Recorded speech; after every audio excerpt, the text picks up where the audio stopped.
sowing the seeds of cannabis and sounding the praise of our favorite plant. It's time to Hempresent. Our radio resident hempo sapien Vivian McPeak will present a weekly platform for guests and listeners to Hempresent about hemp and cannabis from the legal, activist, and reformist route. Let's round up and roll it up for our headmaster of hemp, Vivian McPeak.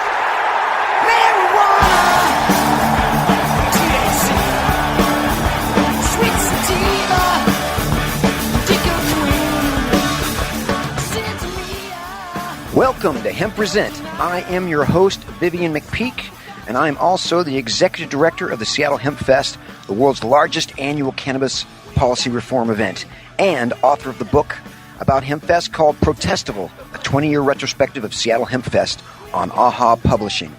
This is my fourth program here on Cannabis Radio, and I'm hopefully starting to gain my sea legs, or should I say THC legs.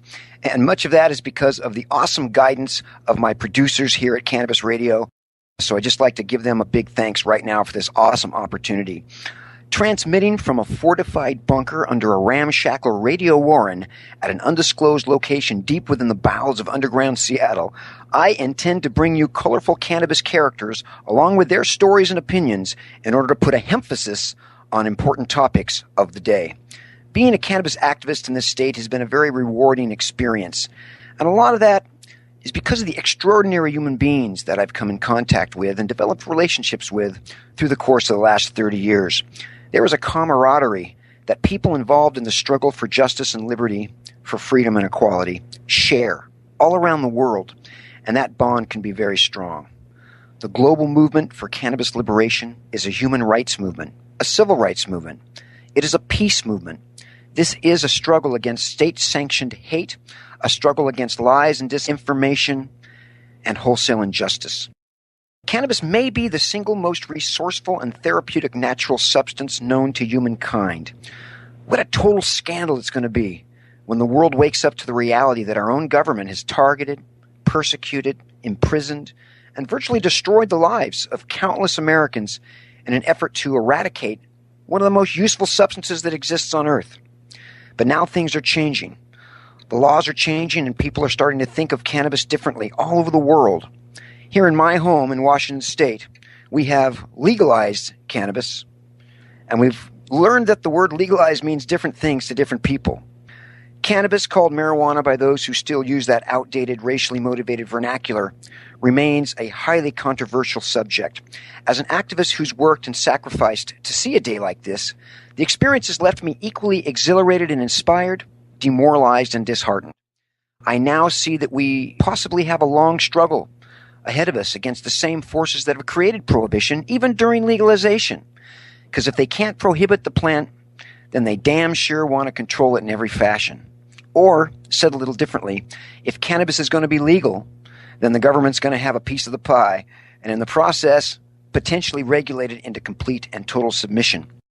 We have to stay in the game and work to manage those who wish to exploit, gentrify, and overly corporatize access to the cannabis plant, and work to create systems that can serve as alternatives to those corruptions, because patients deserve safe and affordable access to cannabis. In fact, everybody deserves that. We all need the option to grow and produce our own, and not all be forced to buy our pot from a retailer if we want to produce it ourselves, knowing that most consumers will not want to grow it themselves, which is why we need the retail stores, be they recreational or medical dispensaries, and I think we need both. I'm going to jump into my word of the week, cooperation. But first I want to tell you that I'm going to be bringing in John Davis, a longtime Seattle cannabis activist, a national cannabis activist, and member of the Seattle Hemp Fest organization. But I want to quickly jump to the word of the week, which is cooperation. The most important word in the human language in the sense that our entire civilization is built on cooperation. Every time you walk across a crosswalk at a stoplight, you are depending on others to cooperate to save your life. Every product that you purchase from a store has been the result of cooperation between many people. We literally cooperate our society together. Look at how much we've accomplished, even though millions of us are chronically uncooperative. Just imagine what kind of a world we could live in if we could figure out how to manifest even more cooperation. And now, as I transition to the interview segment of the show, I'm excited to welcome a person with whom I cooperate with frequently and who I've shared some of the most memorable moments of my life with, as we've both been working together on Seattle Hemp Fest for in excess of 20 years. John Davis, longtime board member of the Seattle Hemp Fest, many years as chairman of the board and currently vice president of Seattle Events, a nonprofit corporation, producer of Seattle Hemp Fest, president and CEO of Northwest Patient Resource Center, founding member and executive director of the Coalition for Cannabis Standards and Ethics, founding member, board member, and vice chair of the National Cannabis Industry Association, board member of the Coalition for Responsible Cannabis Reform, board member of the Nevada Cannabis Industry Association, and member of State of Washington's Intra-Agency Regulators, achieving cooperation at about half a dozen other advisory boards. And that concludes our show because our time is up. Just kidding. Old friend and ally John Davis, welcome to Hempresent, bro. Hey, glad to be here. Thanks for having me, Viv. You bet, man. There's so much to cover, John, and so little time. I just want to dig right in. You are all over the map when it comes to participation in the cannabis industry. Can you tell us how you initially got involved in the legalization movement and why? Well, initially, I mean, geez, back when I was young, I wrote a paper in school about drug policy and got to hand it back because I was promoting drug use. And I think that kind of irked me at the time because it was a very well-researched paper, and it was, the stuff that I put in, it was factual. But you couldn't even speak out, you couldn't even say what our policy was. The stigma was so great. And so I think I started considering myself an activist, which I think meant, talking a lot about it to my friends. But when I really started getting involved, we were doing the initiative projects with Tom Rohan and Robert Lunday way back in the day. Started getting involved in that, and I realized, actually I met with Rob Campia when he and Chuck were just starting up the marijuana policy project. I remember Rob said to me, hey, what if you got that on the ballot and you lose horribly? Would that be helpful or not? That got me to thinking, and really that's what kind of got me to HempFest. I saw HempFest as an educational vehicle, and it certainly has been at many different levels. John, there's sweeping changes taking place in the medical marijuana industry in our city, county, and state right now. As the owner of a few medical dispensaries and highly involved activist, can you give us your interpretation of where things stand today and where it's all going? Is medical marijuana in Washington State terminal and requiring open heart surgery? No, I mean, it's requiring constant monitoring. Basically, what this is a symptom of legalization, quote unquote, right? Progress towards legalization. I still don't consider what we have to be legalization. However, it's a good start. But once you start having places that are regulated, you have issues with the unregulated market, which has carried us for so many years and is so entrenched in, not just the state of Washington, but in the entire United States. And so in this transition, there's going to be a lot of growing pains. And certainly, since the passage of 502, things have gotten a lot more fast-paced than they were back in the day. And most of the progress that has happened in normalizing cannabis, increasing the dialogue, most of that has been positive. Medical, of course, we had medical in place for many years to some extent, although it was never really memorialized well. Now we have to figure out what we're going to do with medical. And in this legislative session, 5052 was passed, and that is going to give medical a license from the Liquor and Cannabis Board, Liquor and Cannabis, as of the 24th of this month. I want to ask you some more questions about this important issue, but we're going to take a quick pause for the cause because there's flaws in laws, and go to our sponsors, and we'll be right back with John Davis on Hempresent. Time to roll out for the people that let us Hempresent. Hang loose. We're coming right back. Ganjapreneur.com, your guide to the cannabis business world. Ganjapreneur.com is a comprehensive resource for cannabis professionals and entrepreneurs. Download the Ganjapreneur app on your smartphone or tablet to catch up on cannabis industry news, scroll through our daily job listings, and learn about successful cannabis companies, executives, and investors. Ganjapreneur.com, helping Ganjapreneurs grow. Great websites today need expert web design and development and need to be e-commerce ready and mobile friendly. But building a marketable and profitable website can be an uphill climb. Ready to make your new website or replace your existing website? Think Orange as the new way to get in the black. Orange Hill Development works with Fortune 500 companies and offer the same top quality development service at a fraction of what other providers charge. Brands like Absolute, Carlsberg, and Nestea trust Orange Hill Development. Find out why you should trust your website with Orange Hill. Contact Orange Hill for a consultation today at orangehilldevelopment.com. Chronicling the latest cannabis industry news and headlines. Well, with 4 states with tax and regulate and the District of Columbia. The state of cannabis. Oh my God, it's refreshing. We have people that generally wouldn't speak on behalf of cannabis for fear of retribution, fear of losing your practices, fear of many of those things, and find ourselves in a place that we finally can. Bringing you fact-based news and views and keeping listeners on the pulse of what's happening in the industry today. The state of cannabis. On demand anytime, only on CannabisRadio.com.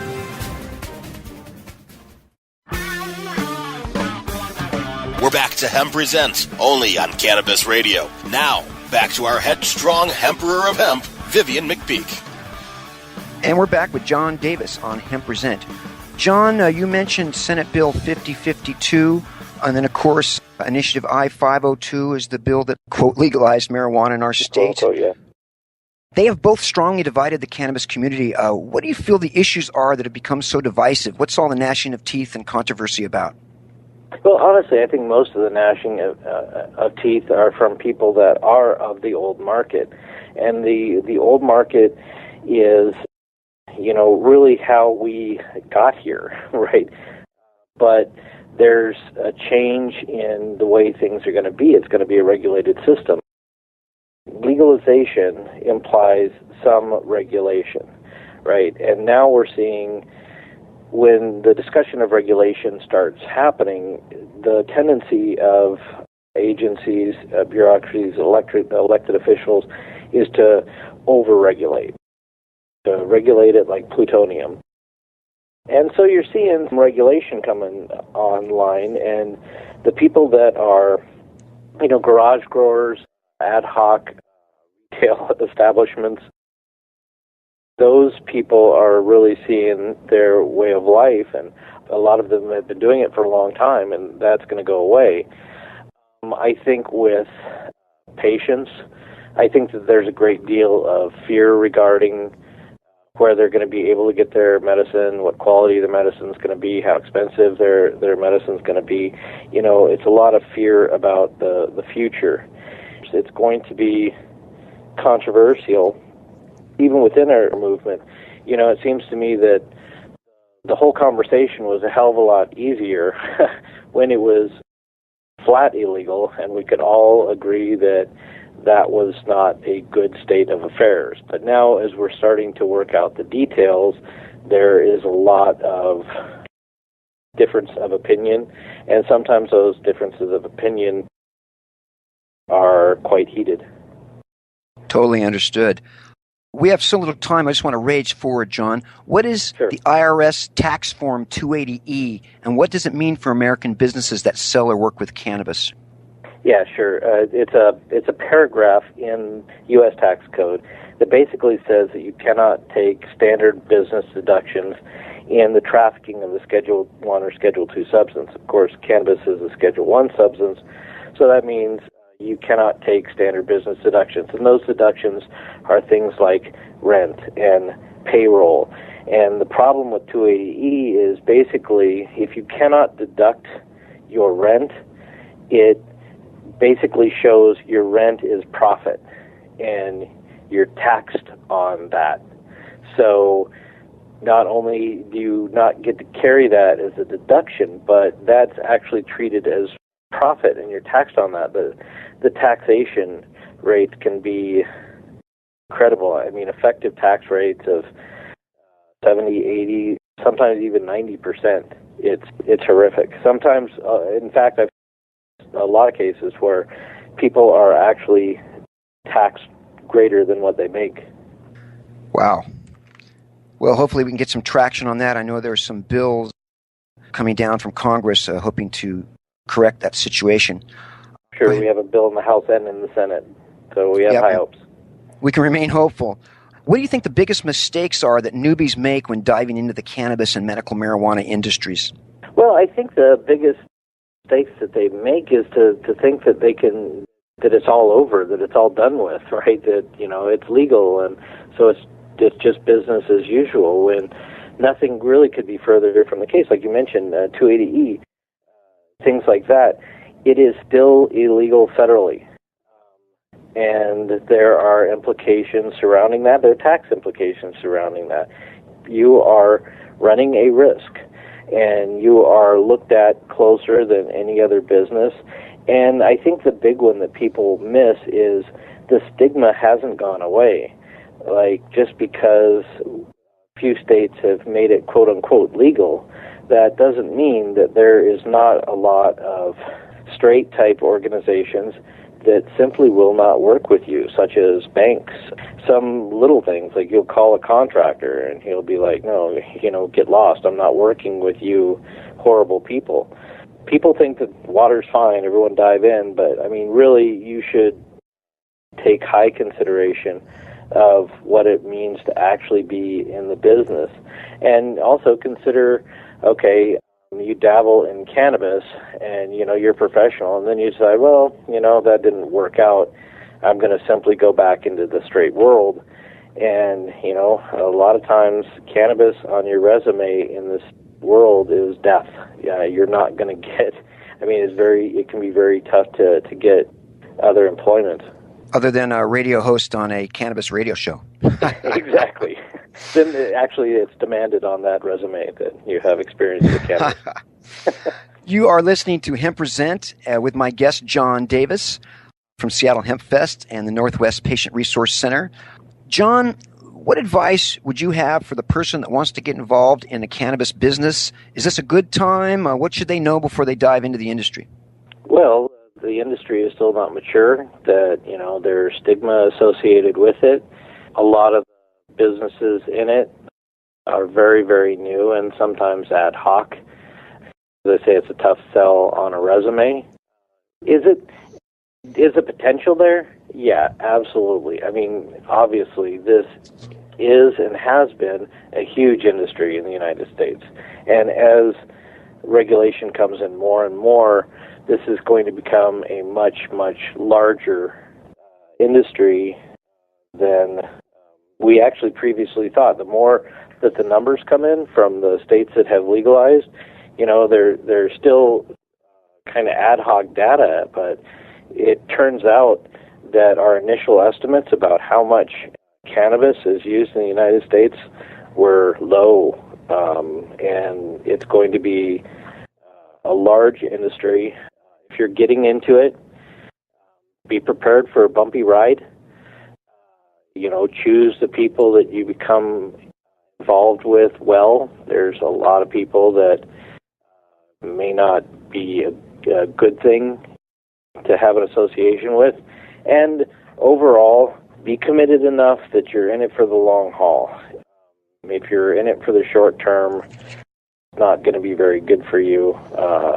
And if you're actually going to do it the way that they want it to, the way they want you to, regulated, following all the rules, there's very little money to be made right now. If you want to make a quick buck, stay in the black market. John, speaking of the long haul, I've got time for one more question for you. What are some of your favorite memories of the Seattle Hemp Fest, which, of course, is scheduled for August 14th, 15th, and 16th on the downtown Seattle waterfront this year? Is there anything especially memorable to you? A deep subject, I understand.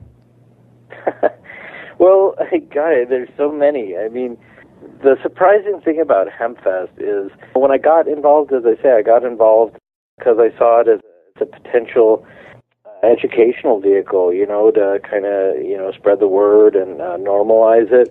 And then when I got involved, it turned out to be a family, right? And I've made lifelong friendships. I have met people that are near and dear to me that I otherwise wouldn't have met, and it's been just a fantastic odyssey. It's been so rewarding on so many levels. But I think my favorite memory was that first year. You know, I've never actually been to Hempfest as an attendee. Even that first year, I was asked to volunteer, and that was 94 at Gaswork Park. And I had a construction background, so I was asked to help build the stage, which we did not have the right parts. We threw that thing together with spit and bubble gum and managed to get it up and running.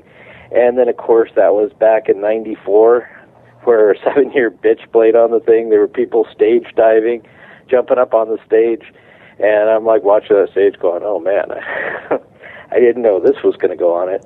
But that thing raged, and, you know, as I say, I thought it would be kind of a good educational vehicle, but it's the Hempfest vibe. It was just walking around and seeing, you know, 20,000 people, and we were all aghast. My God, 20,000 people.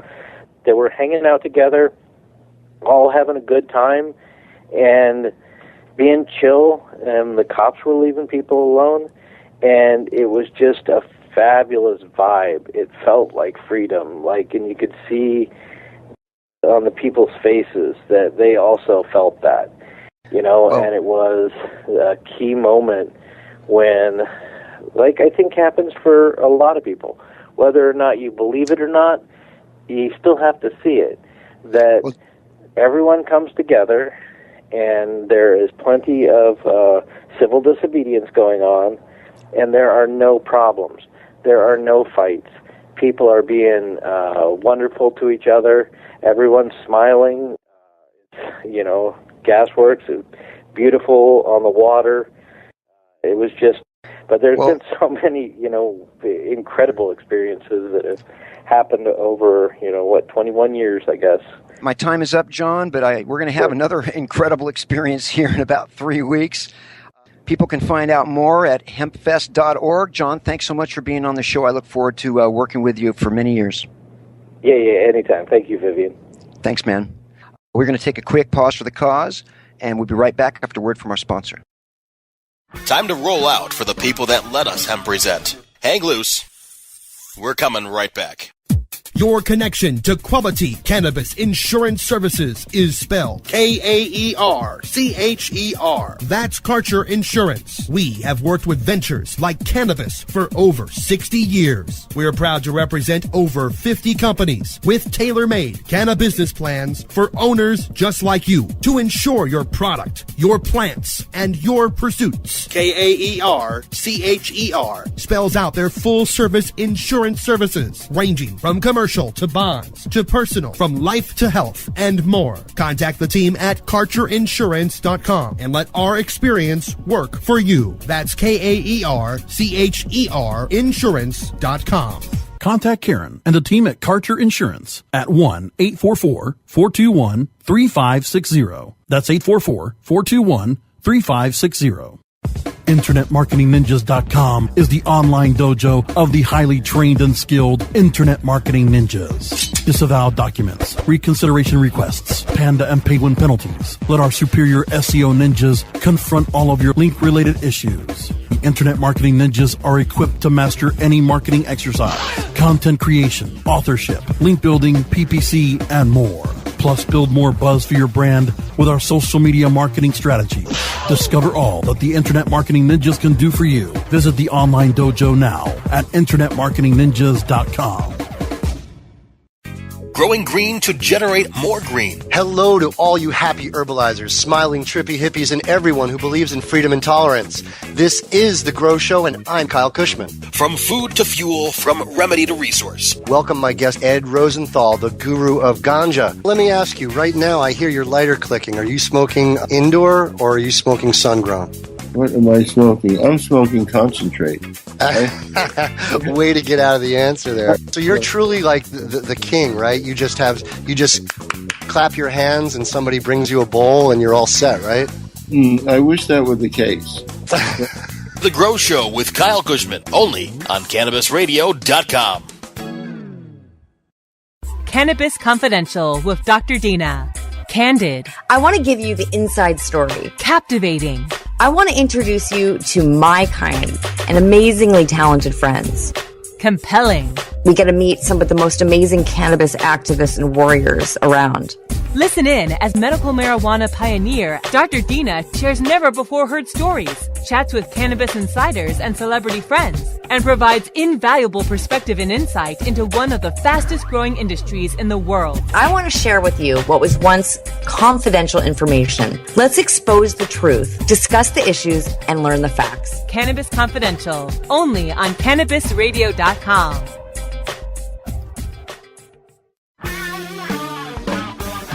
We're back to Hempresent, only on Cannabis Radio. Now, back to our headstrong Emperor of Hemp, Vivian McPeak. And we're back on Hempresent, and I want again to thank John Davis from Seattle Hemp Fest for that awesome interview. I am now going to go into the quote of the week, and the quote of the week goes like this. People say, how can you be a practicing attorney and smoke marijuana? My response to that is, hey, if slavery were illegal, I'd be heading the Underground Railroad. If Vietnam War were still going on, I'd be out on the streets demonstrating. If segregation were still intact, I'd be sitting at a lunch counter somewhere.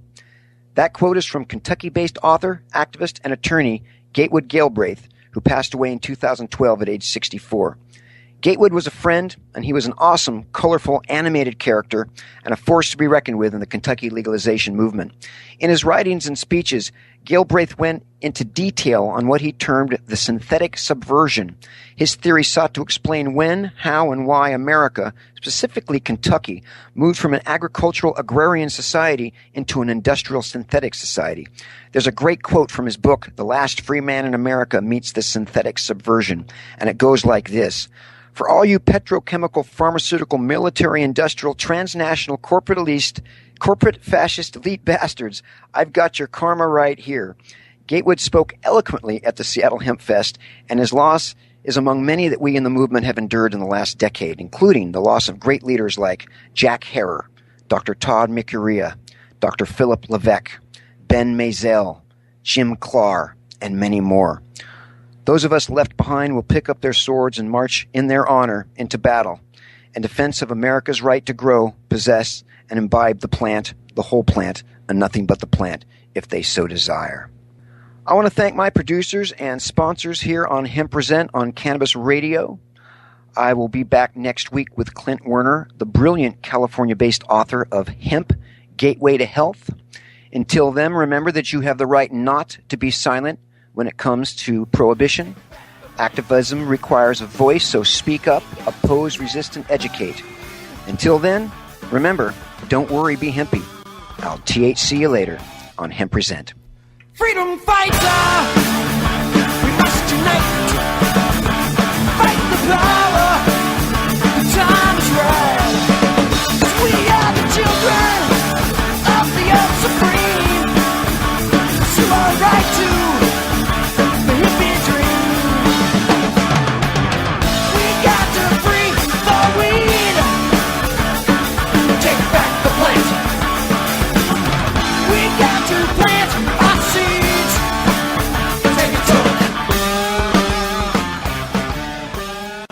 The opinions expressed on this CannabisRadio.com program are those of the guests and hosts and do not necessarily reflect those of the staff and management of CannabisRadio.com. Any rebroadcast or redistribution without proper consent of CannabisRadio.com is prohibited.